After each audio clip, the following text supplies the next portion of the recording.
जानकी वल्लभ विजयते नमो राघवाय। काकभूषुंडी जी की बातें सुनकर गरुड़ जी का सारा संदेह मिट गया। उनका हृदय प्रेम से भर गया। वे बोले, हे नाथ, आपकी वाणी सुनकर मैं कृतार्थ हो गया। मेरे मन में राम के प्रति नया प्रेम जाग गया है और माया का सारा डर खत्म हो गया है। मैं मोह के समुद्र में डूब रहा था और आप मेरे लिए जहाज बनकर आए। संतों का हृदय मक्खन जैसा होता है, यह बात कवियों ने की तो है, पर वे इसे पूरी तरह समझ नहीं पाए, क्योंकि मक्खन तो अपनी तपन से पिघलता है, लेकिन संत दूसरों का दुख देखकर पिघल जाते हैं। इसके बाद गरुड़ जी भुषुंडी जी के चरणों में सिर नवाकर हृदय में राम को बसाकर अपने धाम बैकुंठ को चले गए। यहाँ शिव जी पार्वती जी से कहते हैं, हे गिरिजे, इस संसार में संत मिलन से बड़ा कोई लाभ नहीं है, लेकिन यह ईश्वर की कृपा के बिना संभव नहीं होता। शिव जी इस कथा की महिमा बताते हैं। इसे सुनने से जन्म मरण के बंधन कट जाते हैं। मन वचन और कर्म से किए गए सारे पाप धुल जाते हैं। दुनिया भर के साधन, जप तप दान यज्ञ योग और वैराग्य, इन सब का अंतिम फल केवल राम की भक्ति ही है।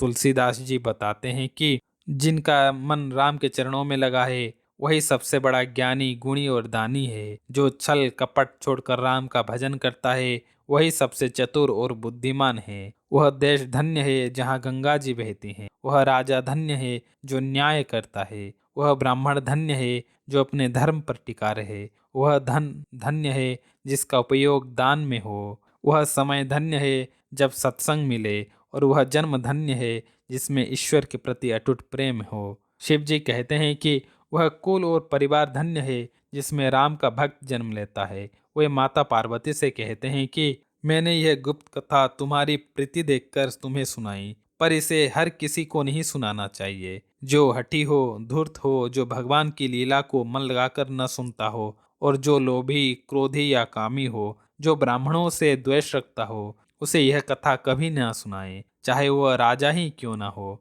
और जिसे संतों का संग प्यारा हो, जिसकी गुरु के चरणों में प्रीति हो, और जो नीति पर चलता है, जिसे भगवान राम अपने प्राणों के समान प्रिय हो, उसे यह कथा सुनाना सबसे बड़ा सुख है। शिव जी कहते हैं कि राम कथा मन के मैल को धोने वाली संजीवनी जड़ी है। इस मानस में 7 सुंदर सीढ़ियां हैं जो भक्ति के मार्ग की ओर ले जाते हैं। जो व्यक्ति बिना किसी कपट के इसे गाता है, उसकी मनोकामना पूरी होती है। जो इसे सुनता है या इसकी सराहना करता है, वह इस संसार रूपी बड़े समुद्र को वैसे ही पार कर जाता है जैसे कोई गाय की खूर से बने छोटे गड्ढे को पार कर ले।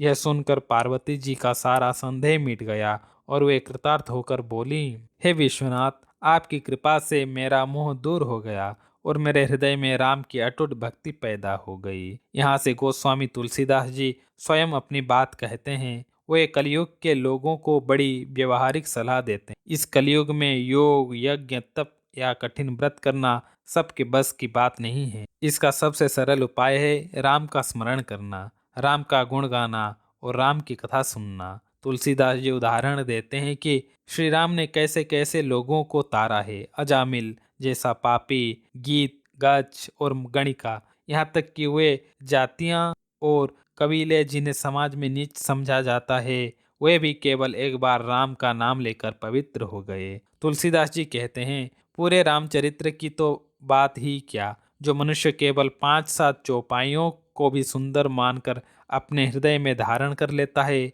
भगवान राम उसके भी 5 प्रकार के अज्ञान और विकारों को हर लेते हैं। यानी अगर आप पूरी रामायण न भी पढ़ पाएं, पर उसकी कुछ बातों को जीवन में उतार लें, तो भी बेड़ा पार है। ग्रंथ के अंत में तुलसीदास जी 2 बहुत ही प्रसिद्ध और हृदयस्पर्शी बात कहते हैं। वे कहते हैं, प्रभु, मेरे जैसा कोई दिन नहीं है और आपके जैसा कोई दीनों का भला करने वाला नहीं है। बस इतना विचार करके मेरे जन्म मरण के डर को दूर कर दीजिए। मोह सम दीन न दीन हिता, तुम समान रघुबीर, अस विचारे रघुबंश मणि, हरहु विषम भवभीर। तुलसीदास जी भगवान से वैसा ही प्रेम मांगते हैं जैसा संसार में देखा जाता है। जैसे कामी मनुष्य को स्त्री प्रिय लगती है और एक लोभी को धन प्यारा लगता है, हे राम, वैसे ही आप मुझे हमेशा प्रिय लगे। कामी ही नारी प्यारी जिमी, लोभी प्रिय जिमिदाम तिमि रघुनाथ निरंतर